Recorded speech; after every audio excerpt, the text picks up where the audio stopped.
dans le prochain épisode de Demain nous appartient. Alors que Martin découvre la nature du lien qui unit Catherine et Vadim, le chef Auguste Armand s'intéresse à Rose. En parallèle, Morgane est furieuse contre Sandrine. Attention, les paragraphes qui suivent contiennent des spoilers sur l'épisode de Demain nous appartient diffusé lundi soir sur TF1. Si vous ne voulez rien savoir, ne lisez pas ce qui suit. Lundi 28 septembre dans Demain nous appartient.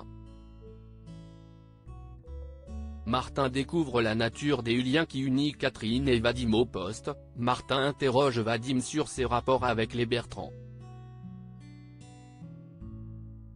L'agent immobilier explique qu'il a acheté leur maison en Corse en payant une partie en liquide.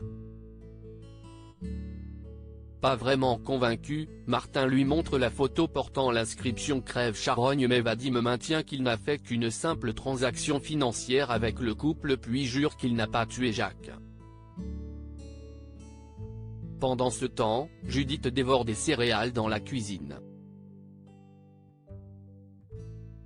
Quand Alex la remarque, il pique une colère et s'en prend à sa femme car selon lui elle se voile la face sur la boulimie de leur fille. Comme Catherine prend la défense de sa belle-fille, Alex, qui n'a plus l'impression d'être chez lui demande de la fermer et part. De son côté, Flore n'est pas très bien et confie à son fils qu'elle a rencontré quelqu'un mais que leur histoire est terminée car il est marié. Et d'ajouter que même si elle savait leur liaison impossible, elle a voulu la vivre malgré tout. Lorsque Chloé l'appelle pour lui dire qu'elle a l'impression de perdre pied avec tout ce qu'il se passe, Flore se rend immédiatement chez elle pour lui remonter le moral. Sur place, la mère de Bart tente de rassurer son amie. Peu après, Alex rentre avec un énorme bouquet de fleurs pour leur anniversaire de mariage, ce qui met Flore mal à l'aise et la décide à partir. Alex prétexte alors avoir oublié son téléphone portable dans la voiture pour la rattraper et lui dire qu'elle lui manque terriblement. Elle a beau éprouver la même chose que lui, Flore sait toutefois qu'ils ont pris la bonne décision pour Chloé. Mais Alex n'arrive pas à se dire que tout est fini et insiste pour qu'elle vienne le voir le lendemain, ce à quoi elle promet de réfléchir. Non loin de là, Catherine informe sa petite fille que Vadim a été arrêté vendredi dernier. Tandis que Judith s'inquiète que l'agent immobilier raconte tout à la police, Catherine est certaine qu'il ne la trahira pas car c'est un ami de la famille depuis longtemps. En fin de journée, la PTS a retrouvé les faux passeports de Catherine et Vadim. Pour Martin, il ne fait plus aucun doute que Martin et Catherine forment un couple et qu'ils comptent s'enfuir ensemble.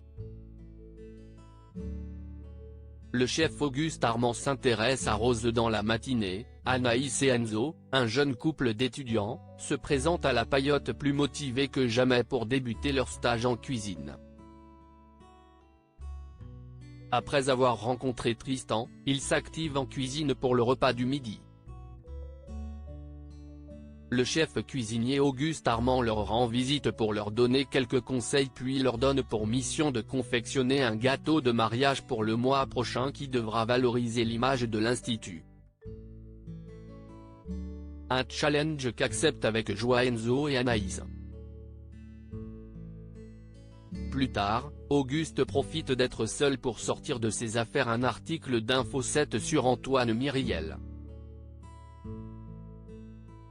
Il rejoint ensuite le proviseur adjoint à la sortie du lycée et explique qu'il est un grand fan de Rose Latour. Comme il aimerait se faire dédicacer son livre, Antoine consent à prendre son numéro et assure qu'il parlera à sa compagne. Morgane est furieuse contre Sandrine et dans les couloirs du lycée, Jules a une cigarette éteinte à la bouche. Au moment où Lise lui ordonne de la ranger, l'adolescent s'amuse à la provoquer. Après être venu en aide à sa collègue, Antoine indique qu'il va falloir qu'elle apprenne à tenir tête aux élèves.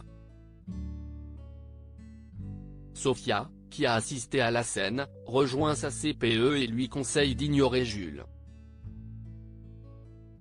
Énervée, Lise répond sèchement qu'elle peut se débrouiller seule.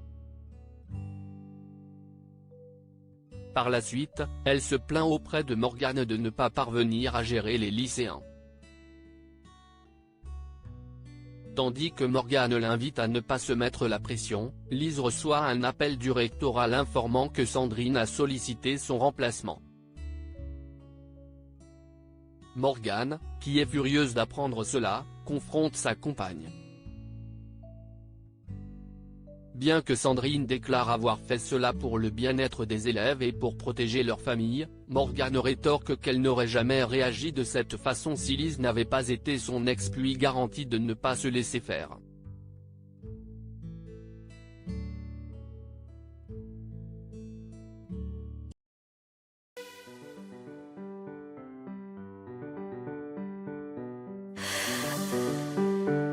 The man I love just had a heart